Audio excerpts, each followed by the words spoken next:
What's up, fellow gamers? Phreak here. I'm the design lead of Summoners Rift Teams at LivePod, and I'm here to talk to you about patch 14.21. This patch locks in, as of time of recording, in about 13 and a half hours from right now, although it is unlikely we will do much different from what is in this video, though, hey, we've technically got a week till it comes out. There's even a day, a chance for like a day one micro patch. Very unlikely, but let's talk about what's in patch 14.21 without repeating too much of stuff that's already been said.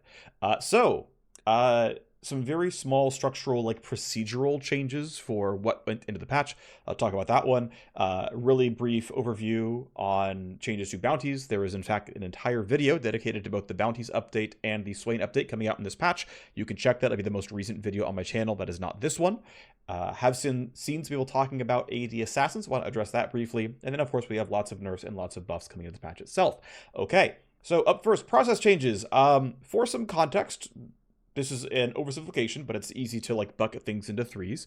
There are generally three sizes of change that we make on the SRT live pod. We can do large things like nerfing every item in the game. This takes weeks of work, months of work, lots of oversight, lots of overview, and eventually it comes out. We're generally pretty happy with the results here. Obviously, there's a couple of small things to nail down in various places, but generally speaking, pretty happy with the results of this update, and we can do large things like this. Sometimes we can do medium scope things like updating a kit. Sometimes they're really big updates, such as completely replacing a passive or something else. But sometimes it can just be like, hey, we sat down and like really shifted power around in this kit. It was 7 lines of changes. We like removed or added one mechanic, but this one took 2, 4, 6 weeks of maybe not 100% effort, like 100% of time spent, but like it's not just when you put in with 1 hour of notice. It just takes more time than that. And then there's small things like just giving someone plus 380. Very, very simple, very, very straightforward changes, often to base stats, things like that. So the TLDR is that essentially we are emphasizing or prioritizing, we'll go prioritizing. We are prioritizing getting small changes in over making sure that they are the exact right change. To talk a little bit more about process here, don't want to spend too much time here. We do planning for the patch, and we typically don't do a lot of pre-planning for individual balance changes. This happens in some cases. In the case of both the Camille and Sivir nerfs in this patch, these were nerfs that we know we didn't get to in 0.20. We knew we were going to them in 0.21, and so we handled them pretty early on. This is why, for example, if you religiously follow the PvE data scrapes, you'll see, oh, there are already changes to like Camille and Kaisa and Sivir really, really early on, because those are things we knew we were going to do heading into the patch.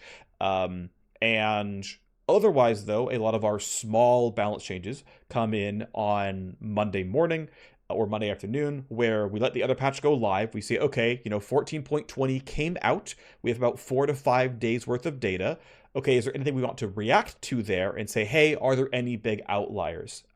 If so, let's cram some changes into the patch. Let's fill it out and try to make the game more balanced, because invariably when you change something, other things move around. Players identify things that are overpowered, underpowered, whatever, and so space to be reactive, right? Basically, it is taking that sort of reactive balance step, that Monday afternoon meeting, into get stuff into the patch before Tuesday night. That is basically like, hey, we're going to take a small hit to individual change quality, and there might be an individual nerf. You're like, that's not the right nerf for that champion, or that's not the right buff for that champion. We still have the rigor of like, let's make sure we're picking the correct champions to receive buffs and nerfs. And then we'll tend to be relatively accurate in terms of let's make sure it's the right size. We might under nerf, we might under buff a little bit, but we will tend to err a little bit safe as a result.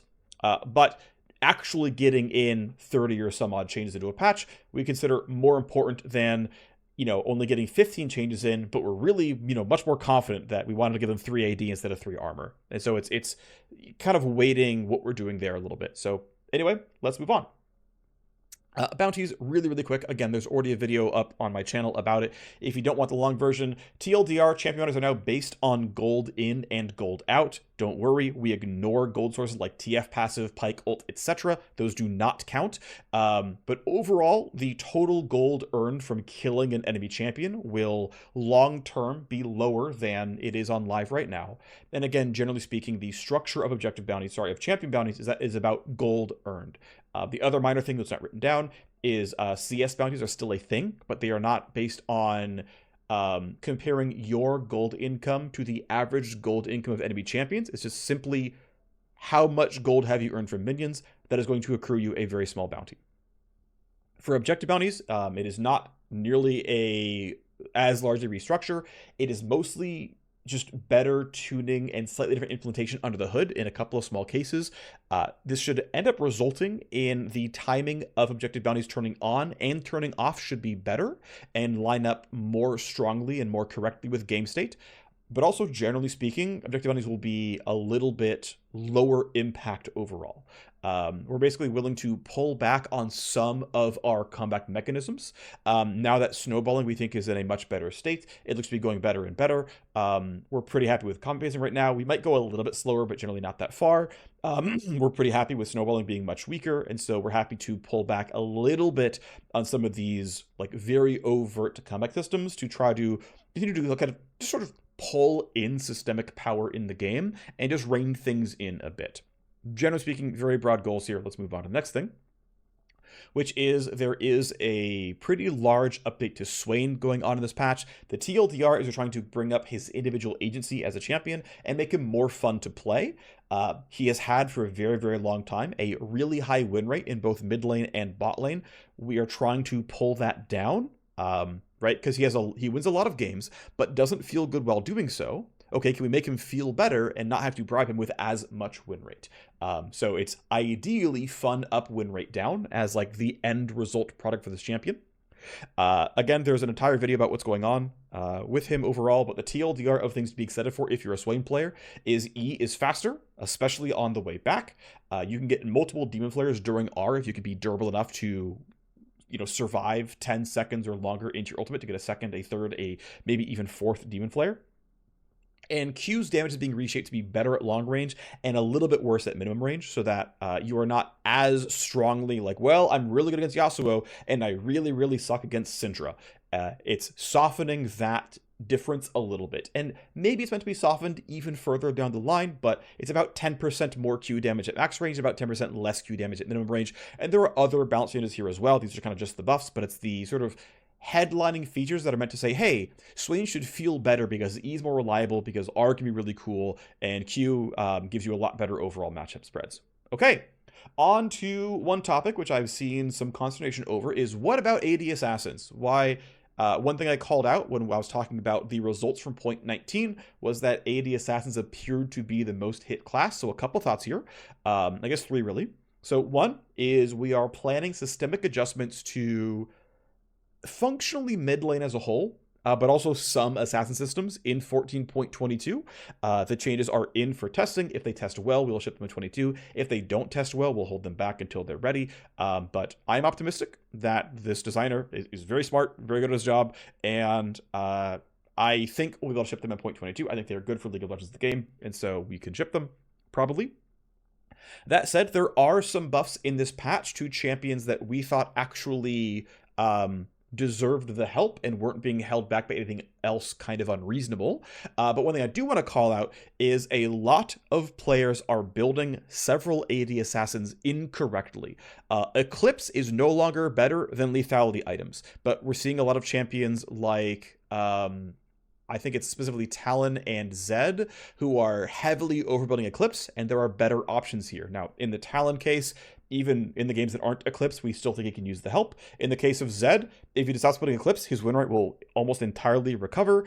And a couple other random outliers in various spots, but a lot of this is that champions are being built incorrectly, which is not a big surprise. The assassin item ecosystem moved around a fair bit in terms of what's strong, what's weak, or weaker overall. And so a lot of the win rate loss we're seeing is players who are simply building their champions incorrectly, and they need to kind of update to modern builds. The basic callouts here are that both Cyclosword and Hubris look really good. Yes, of course, Hubris is a snowball item, so of course the win rate data will look good, but even like comparing patch to patch, as like Hubris's pick rate goes up, the win rate of that item on that slot doesn't change, which means it's still a like 50.5% win rate item for like Rengar.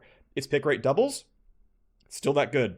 And again, even in games where you're not going Hubris, Opportunity looks good, Cyclosword looks good.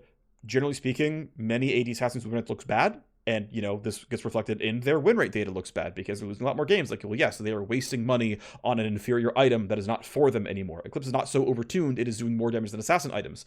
Part of the power budget of Eclipse is the shield, which, generally speaking, most assassins no longer need. They can just get more damage by building full lethality. So it's a little bit of a players are screwing up their builds issue, and so generically, several AD assassins have badly win rates because other people are dragging it down by playing ultimately like improperly, and this appears to be one of the classes most affected by bad builds. There are some crit AD carries here as well. We tend to kind of acknowledge when troll builds are taking win rates and kind of accounting for that. So not every AD assassin getting buffed because not every AD assassin needs it. All right, let's talk about the nerfs. Generally speaking, we have this is not going to be, again, fully adhered to in every given case, but drawing to generally bring down late game armor in the game. So you'll see that in a couple different places here, where we are generally speaking lowering baseline armor late game, which is a very light buff to AD assassins long term, but I just think in general there just is too much armor right now late game. And then also generally speaking, we tried to bring down damage in places that weren't as needed, as important as required. Very broad strokes, again, not in every single case here, but sort of broad strokes, something that's going to be more true than not. So Blade of the Ruined King getting a very, very big hit. Bork was relatively unnerfed in 0.19, but keep in mind that Bork was nerfed quite a lot in 0.17, 0.18 around then. And so the sort of net total impact on Blade of the Ruined King is actually relatively large over the last couple of months here. That said, it is still, I think it might be the most built item in League of Legends currently, and our thinking right now for Blade of the Ruined King is that it is a direct competitor with Kraken Slayer. And actually looking at win rate data and champion usage, we think Kraken Slayer is actually in about the right spot overall. But Blade of the Ruined King is basically just strictly better than it in almost all cases. There's only about 3 champions where Kraken is better than Blade of the Ruined King. Ideally, Blade of the Ruined King, you build it when you see tankier teams overall, and Kraken Slayer you should grab when you tend to see squishier teams overall, because a percent more damage based on percent missing health is an anti-squishy mechanic. That is just mathematically how that functions. And so flat damage that ramps on your own damage, if you can lower the percent health quicker, that's anti-squishy. Blade of the Ruined King, obviously, doing more percent current health damage. That's slightly anti-tank. Indeed, stuff. Hopeful tuning is that these items are in closer opposition to one another, and if we need to retune individual champions, of course we can. That is not a problem. We will always revisit as needed.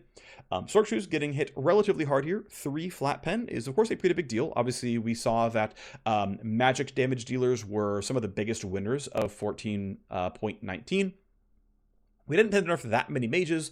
Overall, okay, we put Storm Surge in the right spot. We put Ludens in the right spot.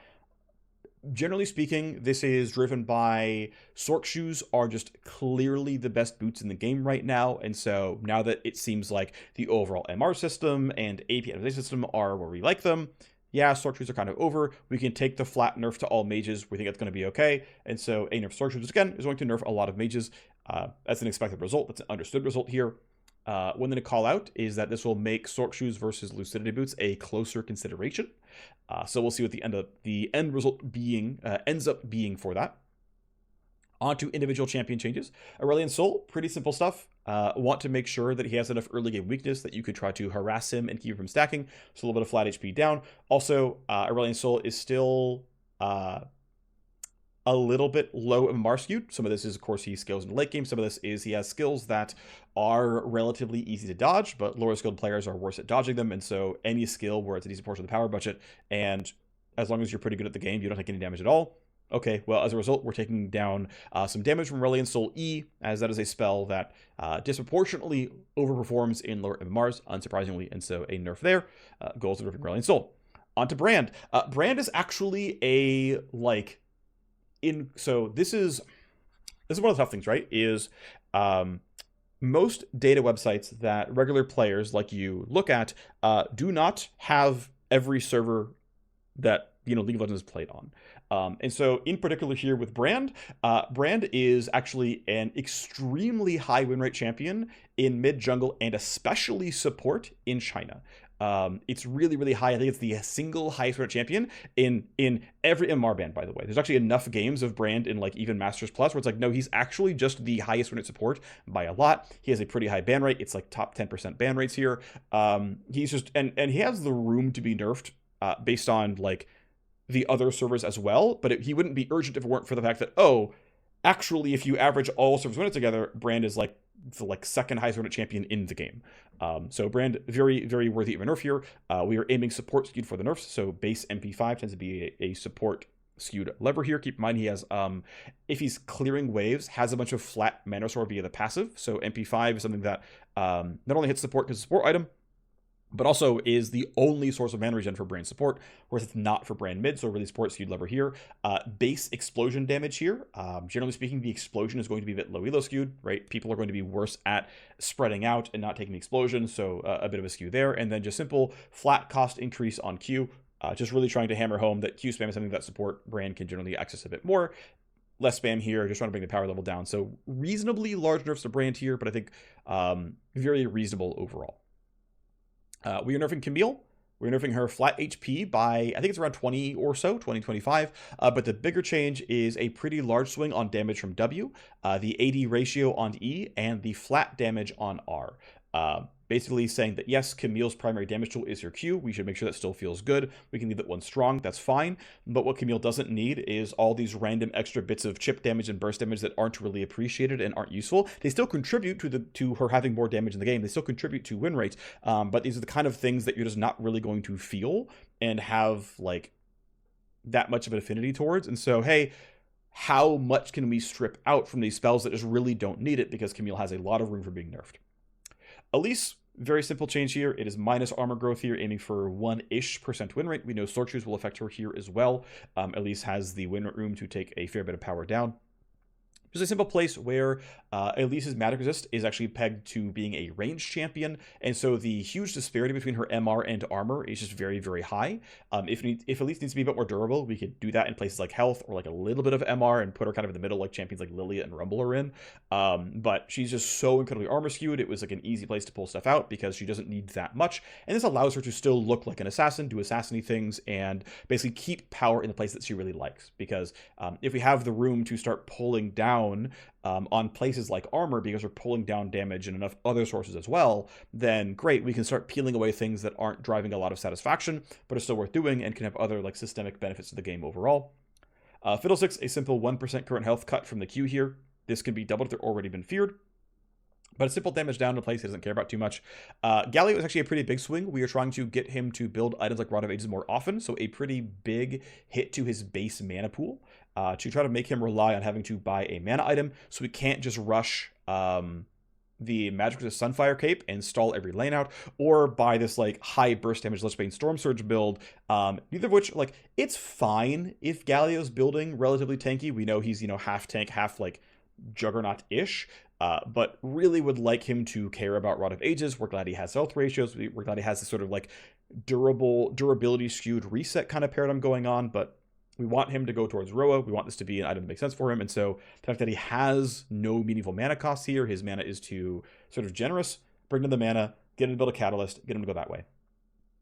Gwen is in a boat where she is wildly overpowered. Her win rates, when mastered, are extreme. So Gwen is a case of a champion who's deceptively incredibly hard to play. And so what you will see if you look at data websites is her win rate in low MMR versus win rate in high MMR is really, really stark. If you account for champion mastery, she's actually not MMR skewed at all. Her win rate in sub Emerald for high mastery and her win rate in like Emerald Plus for high mastery are basically identical. It's really hard to get high mastery win rates for like Masters Plus because the samples can get really small, to just like have actual reliable measurements here. But ultimately, there is no strong indication of Gwen being actually MMR skewed. What she is difficult.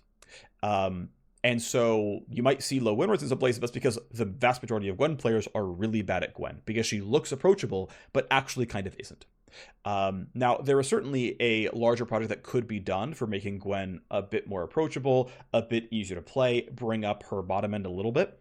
But at the end of the day, Gwen has a pretty bad laning phase, which, not great. And her late game gets really, really, really absurd. And again, longer term, there are some power resets we'd like to do here.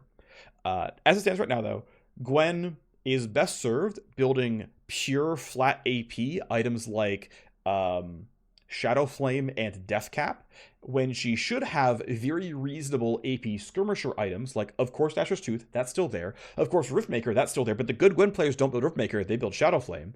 And items like Cosmic Drive over Death Cap. And so this would require shifting her like power level to have slightly higher bases, slightly lower AP ratios, and then also other power shifts, again, longer term around when are you strong, can you have actually a passable laning phase, things like that.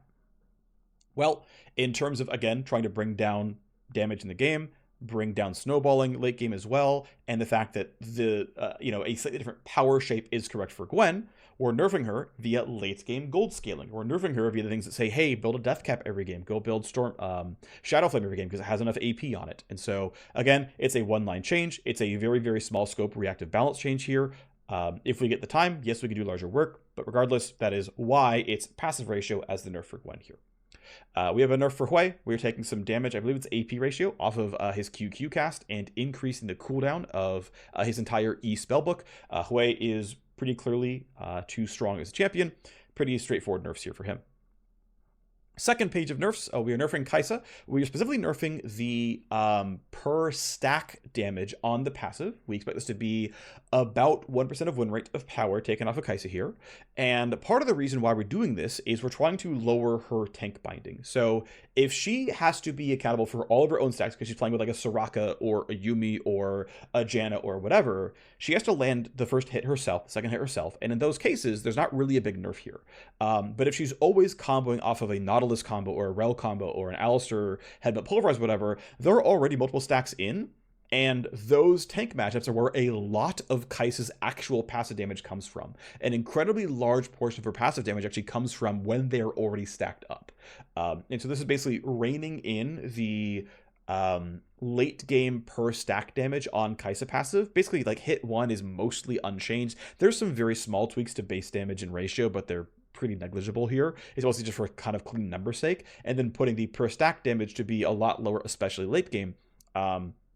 So that she is less tank bound in her support pairings, and also just to generally lower her damage output overall. We're not very close to Kai'Sa having a competitive crit build compared to her on-hit build. It would be nice to have that option open. Again, this is basically a 1 or 2 line change, so we're not diving into every single spell, look at the AD ratios and AP ratios and all this kind of stuff. It's just like, hey, we're going to nerf her. We're going to disproportionately nerf the on-hit build. We're going to slightly nerf AP ratios overall. This means that crit Kai'Sa is generally less nerfed here, but it is disproportionately going to nerf the on-hit builds. Moving on to Karthus, a pretty simple change here. Karthus is actually another champion who does not have a lot of mains, but even in jungle is extremely overpowered when accounting for champion mastery.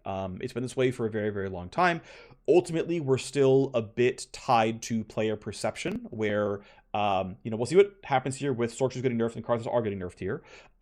Players might think Karthus is no longer incredibly overpowered, like best jungler in the game level of powerful. We'll see, right? Ultimately, player perception is still our reality, but the data indicates that Karthus is probably the single best jungler in League of Legends, despite the fact that we kind of never see play rate and ban rate reflect that reality. Kassadin, we are nerfing pretty strongly. He gained a lot when magic damage became more prevalent and everything else here. He's pretty far over the line, so we're taking a combined 15% AP ratio off his base kit here. Not much to say. Pretty simple, straightforward Kassadin nerfs that, again, are skewed towards late game snowballing and late game burst damage. Nasus is getting a pretty flat nerf to his passive lifesteal and base damage on his Q. Nasus very clearly doing too well.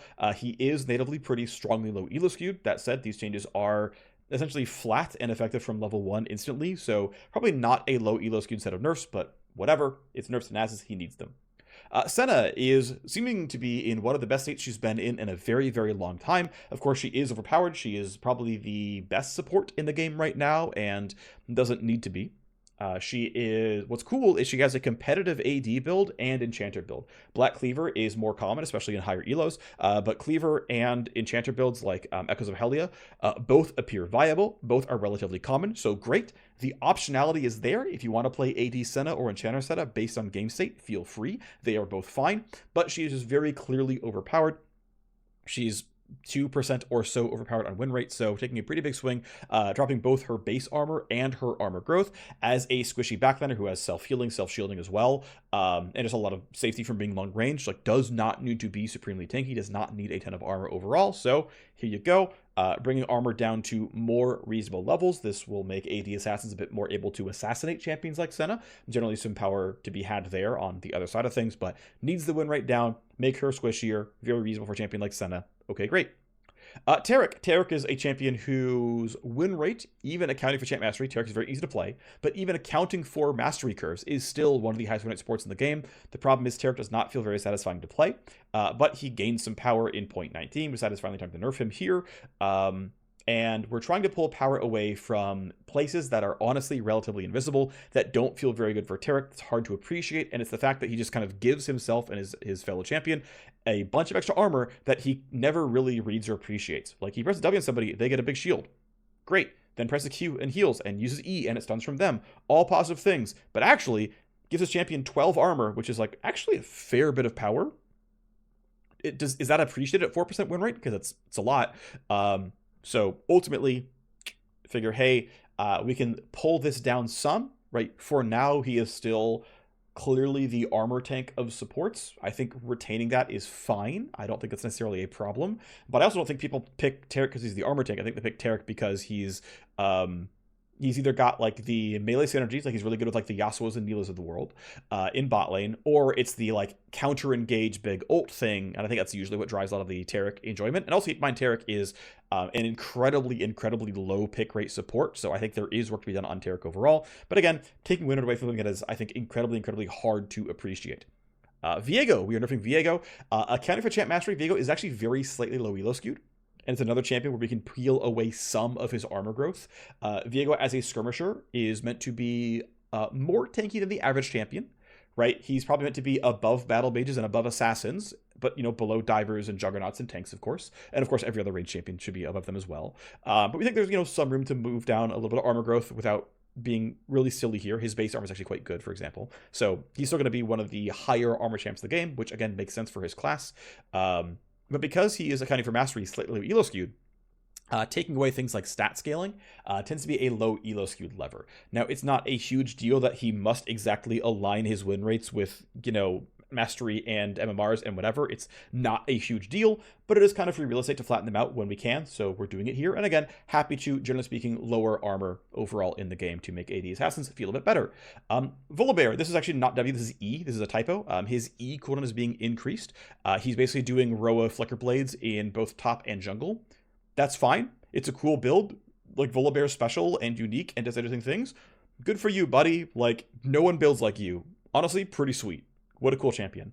But overall, now that he is refreshing his cooldowns more reliably and just generally has a decent amount of CDR, peeling back one of those levers, which was we had buffed the Equine a while ago, moving it back down, it's going to be weaker. Not much to say. Volibear is, generally speaking, one of the stronger champs in the game, so a pretty simple nerf. Yone, keep in mind, Yone is getting nerfed via the Blade of the Ruin King nerf in this patch. It's getting very lightly buffed via the Lethal Tempo buff. Even if he went Bork and Lethal Tempo every single game, Bork is more nerfed than Lethal Tempo is buffed. So that in of itself was already a Yone nerf here. But we're also just taking some flat damage off of Yone W. Now, much like some other champions I've talked about here, I think there is room to do more work on Yone into the restructuring where his power comes from, what is fair, what is unfair, how should his combat really be looking. That is not this. This is a step, a very light step in that direction of, yeah, Yone W is overloaded, doesn't have a lot of counterplay, does a little bit too much. We can strip some power off here. And if we weren't nerfing Blade of the Ruin King, we'd be nerfing the W by more, but we know we're nerfing Bork. We know that's going to be a meaningful impact. We know he buys it basically every single game. And so acknowledging that systems are going to nerf him as well, we're going a little bit light here. We expect the end result, like sum total, is that it's going to be about minus 1.5% win rate to Yone, which is going to be about right. I think long-term, minus 1.5 to Yone is about his correct win rate. I think a lot of the player pick and ban like consternation is because on the Worlds patch, he's really OP. But on live, it's not the same because a lot of the ecosystem has changed around him compared to Worlds at 0.18 and live on 0.19, 0.20, and soon to be 0.21, where Yone is the best mid laner, or maybe Aurora is in 0.18, but he's not here. Now, again, he is a bit overpowered. He does deserve a 1.5% nerf, but again, He deserves a 1.5% nerf. He's not the best mid laner in the game, just deserving of a nerf.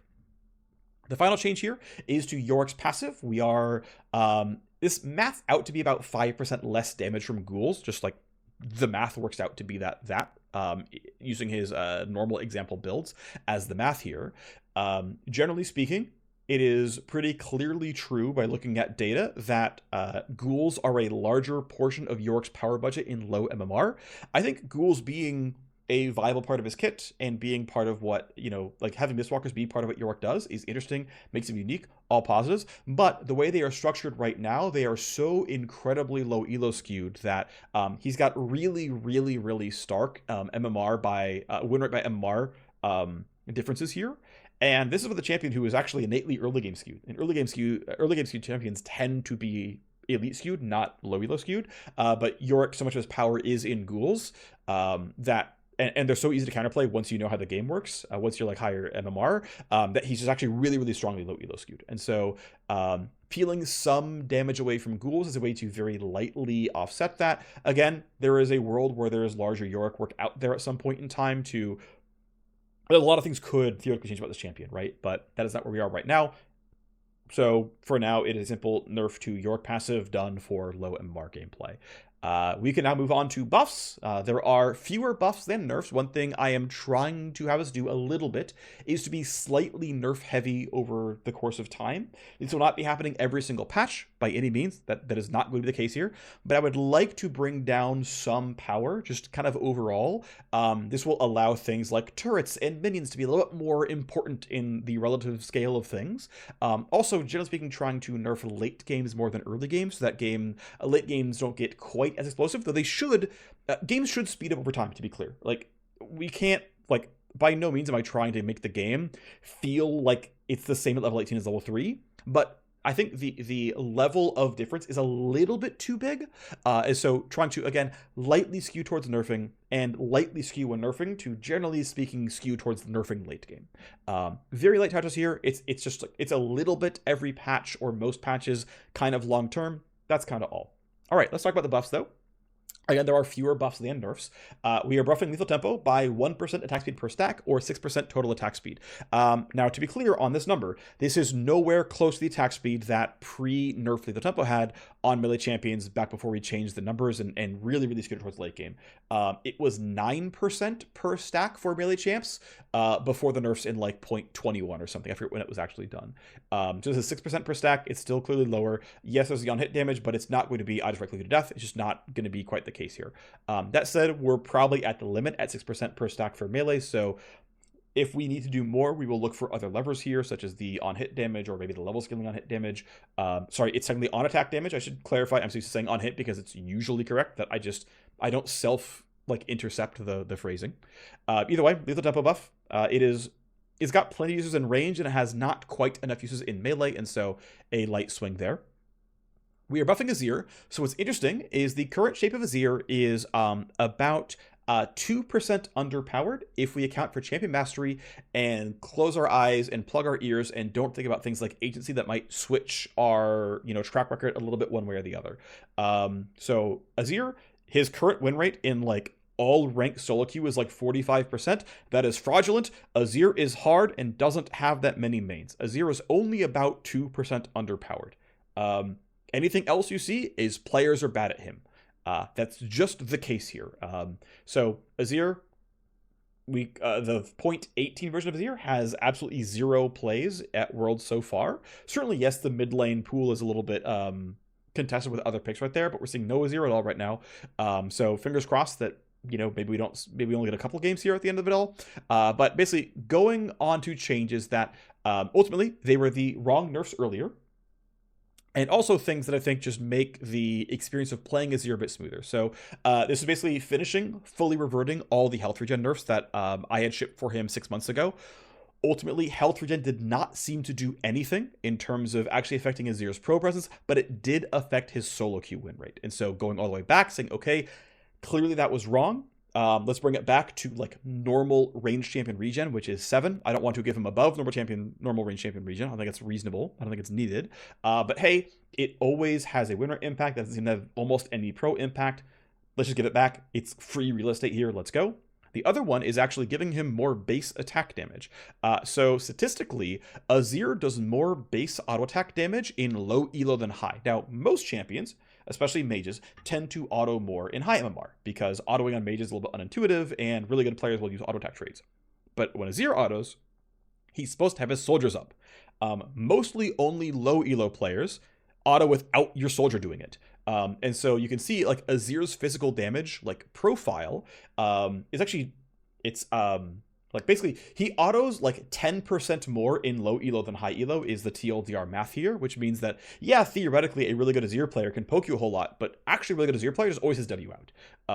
And just like always hits you with W instead, and so it doesn't tend to auto you very often. And so this is basically meant to be a low elo skewed nerf, even though normally level 1 AD would be a high elo buff, would be a high elo skewed buff for a mage like Azir, but he's special, and so the read is that base AD should be low elo skewed for Azir in particular. We are giga buffing Corki now that we put a bunch of AD ratio into the W and got to sit back and measure the impact of that buff. Okay, we can go harder. And this is really meant to be very, very large Corki buffs. Now, these buffs are meant to be bot lane skewed. Now, of course, data is low because Corki is not popular. Part of this is because the champ is not very cool. Part of this is because the champ really sucks. Understandable. He got really bricked for pro play, which I'm not happy about, don't get me wrong. But, you know, that really sucks. But what we're trying to do here is take a lot of bot lane skewed buffs and see if we can bring back Corki as not just at level 2, I Valkyrie E on you and you get one shot, as not just the wave clear bot in mid lane, but give him bot lane skewed buffs that aren't just I kill you at level 3, I rush opportunity, and you instantly die. Because unfortunately, there wasn't enough going on in the kit to not have something kind of obscene going on here. That's kind of my fault ultimately for not letting there be enough going on in the kit. Like, that is a mistake. Right, he needed to have more going on, and that was an oversight on my part. As I'm the one who did like the Corki changes or remove package and whatnot. Okay, so the changes here are meant to be a lot of win rate. We're ballparking 3.5% of win rate here. That should put Corki bot lane at around 48% win rate. That is roughly what we think Corki's actual power level is. That he'll get to about 48% win rate with these buffs, which should make him a rather viable champion. Fingers crossed. Even if we overshoot, he's maybe to 50. If we giga overshot and he's 52, then we overshot our bad. So we are buffing his true damage conversion passive from 15% to 20%. Now this is just flat damage as an addition. So he goes from doing 1.15 to 1.2x damage. What's cool is it's really easy to see how much true damage Corki deals by game and have a really reliable win rate impact here. We think the passive buff is going to be somewhere around 2 to 3% win rate by itself.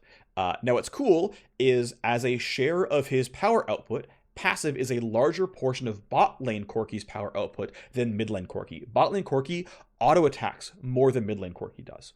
The next thing is W damage. W, we're pretty sure, is a low elo skewed lever, right? People don't hop off the fire very well. Now, there is a concern in the back of our heads, which is that, hey, what if Corki just W's the wave, right? Like, Corki has prio, he walks up like he's singed, lets the wave, like, group up, and then, like, W's backwards and goes, I wave cleared. There is a concern there. The reason I'm not super scared of that is, like, he can just do that anyway with Q and E, and it costs less mana and doesn't rob him of his escape tool. But yeah, ideally would like to see Corki able to Valkyrie at people, play aggressively, put this spell on cooldown. If a lot of Corki's power budget is go waste a 28 second, or it's like 24 or something, whatever, waste a 20 something second long escape tool to go take a heavy trade. Sounds like we created variants. Sounds like we created a daring bombardier. And, you can gank him, you can credit counterplay him, you can do stuff here. That's kind of the hope here. One thing I want to point out with Corki W, by the way, is that 40% of that spell's damage is guaranteed because it ticks 5 times, right? It's 5 half-second ticks over 2.5 seconds. And you are guaranteed 2 ticks. It deals damage on buff application, and the buff lasts long enough to always guarantee a second tick. So when you see your tooltip damage, you're like, wow, this spell does 400 damage. You are guaranteed 160 of that. If you W at them, you are guaranteed the first 40%. That's not very obvious in tooltip. We are saying it in the patch notes very explicitly here, but Wing forward is actually quite good and relatively reliable, and so here's hoping that Corki players will have another button to use on their kit, and hopefully it feels good. This is basically plus 50 flat damage and 50% flat AD ratio on the W, so you can access it from like basically level 3 automatically. And again, passive we already acknowledged is low elo skewed because Corki autos more in bot lane. And then R is a flat 10% AD ratio increase and a flat 10 damage on the R as well. Because when you access that at level 9, it does not scale more, right? You just keep the plus 10 at level 11, at level 16. This is meant to be bot lane skewed as well. It's gold income value up, it's scaling power up. It is a little bit of early game power up since you get this at 6, you get this at like level 3 or 4. You get this at level 1 even as well, but that is kind of what's meant to be here, is Corki as a better auto attacker, a better steroid. Let's go. We're roughing Gangplank. Gangplank is a little bit underpowered. We want to give him about 1% of win rate here. We're giving him a little bit of mana regen here on just baseline for trading and wave clear, and we're dropping the barrel recharge by 1 second. Again, these are not huge changes, they're not huge buffs. Gangplank is, again, about 1% underpowered. Relatively light touches here should be okay. Keep in mind, other champs being nerfed around him, right? Sork Shoes and Blade of the Rune King are items that he does not buy, he does not use, and so the ecosystem does get weaker around him. Speaking of Blade of the Rune King, we are making some pretty strong buffs to Aurelia here. We know she's going to lose out on the Borkners. We know it's going to compensate, it's going to hit her, but keep in mind that this does not come into effect until she reaches like level 11 and finally finishes the item. Yes, it still has an impact. Don't get me wrong. This has an actual impact on Aurelia. She's quite strongly bound to the item, but she's not going to feel that nerf until, again, nearing the end of laning phase. So we are buffing Aurelia pretty strictly on a kit level. We're buffing the mana cost on Q. She can cast it more often. We're buffing the damage on Q in total AD ratio. We're also buffing the base cooldown on Q by 1 second flat at all ranks. Now, there are some minor compensation.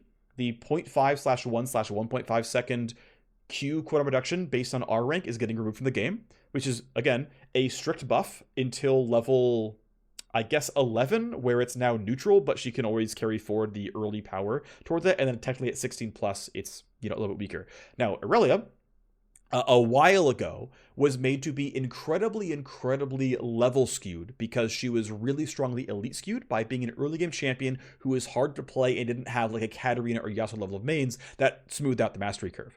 And so she got sent to be an incredibly strong late game scaling champion off pure level scaling. If you account for champ mastery, Aurelia is currently actually a low elo skewed champion, but again, not everyone has mastered to the same degree, especially in lower elos.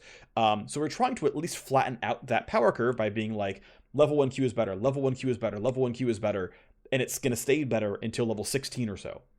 Yes, we're compensating the base cooldown, by the R cooldown. Yes, we're compensating the total AD ratio increase by the minion damage buff, but like, the net result here is still win rate positive. Yes, Bork is still nerfed, and if we have to do more buffs to Aurelia, we will. That is fine. We're happy to do it. But we're trying to give about 1% win rate, accounted for Bork, probably in total about 1% win rate to Aurelia, to give her early agency, early combat power so that she can go and just fight more aggressively overall. Kale, again, a simple buff, right? We're just like, grab something that you think makes sense. Let's go. Let's prioritize just putting buffs down and not over prioritizing exactly the exact best change. I know August has strong opinions on what Kale needs.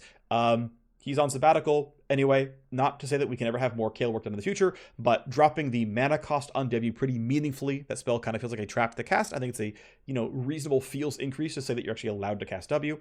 Malphite, very simple change, base HP. Cool, great. Neela is getting some more QOL. I want to call out one thing real quick, which is when she was buffed in 0.20 and Collector got buffed, she went to 55% win rate, and so we micropatch nerfed her. The micropatch was aimed at about 2.5% win rate. Looking at the last few days of data, that appears to have been relatively close to accurate, and she's sitting at around 52-ish, 52.5% win rate, which is where she was heading into this set of patches. I don't love that Neela has to sit at 52 permanently to feel like a fair and fun champion. There's probably work to be done to make Neela feel better. But to be fair, these QL changes that her initial champ designer are putting out might actually allow us to have a feels fair at 51 Neela or something long term. And so if these land, then we can bring Neela down to 51. That's generally a win all around because it means she doesn't need to be bribed to power to feel good to play. Because ultimately what it comes down to, right, is champs should feel good to play. They should feel good to play. And they should feel fair to play against. Those are ultimately the two biggest things. Win rate is tangential to both those things, right? Winning games feels good, and losing games when you're their opponent feels bad. But the goal is not win rate. The goal is champs feel good and champs feel fair to play against. And if we can get there, that's awesome. So more QL is in for Neela. If we have to nerf her long term, that is fine. The first change is that Neela's EQ is going to be essentially instant. That instead of it like being a missile that slowly follows her, it's just going to hit along the line, and so it's going to be reliability up. This damage is going to hit basically if she EQs, it's going to hit you. She's going to get that Q buff on her, right? She's going to be empowered, ready to go, and that's going to be obviously some power, but it's meant to be more feels and QOL. And keep in mind also we've already nerfed the damage on the E. Well, actually it doesn't matter because the Q is the thing that deals damage here. That's the thing that's getting faster. Regardless, that's being sped up to be basically instant. The Q, there's a QL tweak where if you are mid auto attack and your Q is timing out, your Q will not time out. You will get the rest of your empowered auto attack. So that is a nice thing. We tend to do that for basically every spell like this. This should happen no matter what Neela's power level is. This just should be in the game. And then also a small, I guess, scripting fix where while casting Neela R, she locks out several of her spells. She locks out auto attacking. Right, she's not technically stunned, but she's like in this state. She's playing an animation. She's not allowed to cast Q. She's not allowed to auto attack. That auto attack lockout would sometimes last a little bit too long. I think it would also lock out Q, by the way, so that's also going to be softened here. So the lockout on R could last up to a quarter second too long. It is now going to reliably remove those lockouts at the very end of casting R. So she's going to gain, every 2 minutes when she's casting R, up to a quarter second of animation time back. So that she can cast Q, she can cast autos and go in. Like, these are buffs, don't get me wrong. This is going to be some level of win rate impacting. And again, we will act if we need to long term, but for now, we'll see what happens. Qiyana is getting some very simple buffs here. Sorry, this should be HP 5, not MP 5. Qiyana is getting 2 HP 5 increased here. This puts her at relatively normal melee champion regen. We've actually nerfed and buffed Qiyana's health regen kind of a lot over the course of time. This puts it at one of the higher points it's been at. Qiyana does not run the resolve tree stuff. She does not run the precision tree stuff. She actually runs longsword for a slot here on like literally walking out of base, longsword potions, longsword refillable. What they want to point out actually is that longsword 3 pots appears to be substantially higher win rate than longsword refillable on Qiyana. So I think some players are trolling by greeting out their regen when they really, really need the regen in the beginning of the game. But regardless, again, buffing the HP 5 should let her early game feel better. We're buffing AD ratio on W just to give her more damage overall, more gold scaling overall. Just, yes, we're not allergic to ever giving gold scaling, but trying to play up some damage here because a mix of regen and damage, generally speaking, pretty appropriate for assassins. For Sivir, we are buffing her. So Sivir is one of the very easiest to play AD carries in the game. There are very, very few optimizations. She's honestly, other than being a pretty good carry, relatively low agency, right? She can't do Zeri or Ezreal things of keeping her safe forever. So Sivir is meant to have an above 50% win rate, 51 to maybe even 52% win rate, if we really think she's low agency overall. That said, 52 Sivir is often a wave clear menace and can stall out games, so we might not really be allowed to do that fully. That said, we're buffing Sivir because she deserves to be, I believe, deserves to be 51 or higher, and so we're trying to push her there, even though she's currently already 50 with the recent AD carry item changes. So base AD +2, just give her a little bit more agency over the initial lane. I like putting AD carries at around 60 base AD. I think it helps last hitting, feels more consistent. Ultimately, doesn't really affect many meaningful breakpoints, but I like my consistency. It, again, in no way actually required. It's okay to break the mold, but if they're not there, I like nudging them in that direction. And then if like want to be +/-2, again, totally reasonable, totally fine, totally okay to do. We're trying to move her up a little bit there. And then changing the Q from a total AD ratio to a bonus AD ratio, buffing the damage substantially. Well, the math ends up being that the spell is better, levels 1 through 12, and then a bit weaker, levels 13 through 18. So I'm going to zoom out very briefly here and say, we would generally like if AD carries don't, especially bot lane AD carries, for the mid ones like maybe like Akshan or something, or like Quinn up at top lane, that's less important here. But for the intended bot lane AD carries, we'd actually like to lock their damage behind levels as little as possible. So 2 things here. 1, it being correct for supports to leave just so that the AD carry can get solo XP, I think is a negative experience. Not that supports can't roam, that's fine, but the fact that it's literally correct to just stop taking XP so that the AD carry can level up again, I think is a kind of a bad thing, because it feels like your supports are like always taxing the other champions in their role, in their lane rather, if by just purely by laning, and just the optimization of like, no, just go 1v1 against Xayah and just don't interact is like not a great experience overall. And again, it's like relatively light, but it's like, hey, if we're going to make roles have obvious strengths and weaknesses, it's like, yeah, mid and jungle have map access. Bot laners are going to be under leveled but have full gold income. In fact, they got someone to set up for them or to peel for them. And so champions who are not self-reliant get to work very well in bottom lane. Top lane gets the most XP in the game. This should be a suite of champions who really want to gain XP, really want to level up, or in working well in top lane is like a good thing here. And like, you know, more things like this to be like, here is a core strength to being a top laner, a core strength to being a mid laner, core strength to being a bot laner. And like, lightly reinforcing that with kit shape when available is, I think, a very light positive for the game. And so Sivir Q being strictly better levels 1 through 12, but not better when you let her go 13, 14, 15, 16, 17, 18, that's fine. She still has really, really hard scaling ricochet, which scales off AD, crit, and attack speed, and can apply to the entire enemy team. She has really, really, really good gold scaling. That's fine. That's cool. That's a cool thing. Okay, fine. But hey, Q, base damage, and a bonus AD ratio so that it spikes a little bit harder early. You have more early agency of your lane. You can take more trades. You can do more stuff. But you don't just also have the best damage just from base spells at 18. Next change is a Talon. We are buffing the base damage and the AD ratio on return W. This essentially is probably going to be around like 1.3 or so % win rate. In fact, we might see a little bit more from the like 10 or so champs whose armors we've nerfed so far. But ultimately giving Talon a fair bit. He's got quite a bit of room. Accounting for people trolling builds a little bit, accounting for champ mastery, Talon can gain up to about 2% win rate here. But, well, that's 2% win rate, assuming you're getting some win rate from people not troll building anymore. So we think, you know, 1 and change here is pretty reasonable for Talon W. Okay, fine. Teemo is relatively easy to play. Looks underpowered, accounting for champ mastery. Yes, Teemo is currently 50% right now, but Teemo is quite easy. Teemo is supposed to be a 50 if he's a balanced champion, and we account for champ mastery overall. We're giving him a very light touch on the move speed on W, and we're giving him a very light touch on his base HP. So we're going to make him, you know, not like more deadly early game, more deadly late game even either, but like, hey, we can make him a little bit less squishy. We can make him a little bit more kitey. It's fine. Just give him some power, kind of reasonable. Xayah, a champ that we also think has a bit of room here. She's mostly building correctly now by going ER, but just playing up her single target auto attack DPS. Xayah, pretty reasonable auto attack carry. Give her some power for auto attacking. Numbers to say here, meant to be a relatively small touch, and so that's the case here. That's the video. Thanks for watching. See you next time. Bye-bye.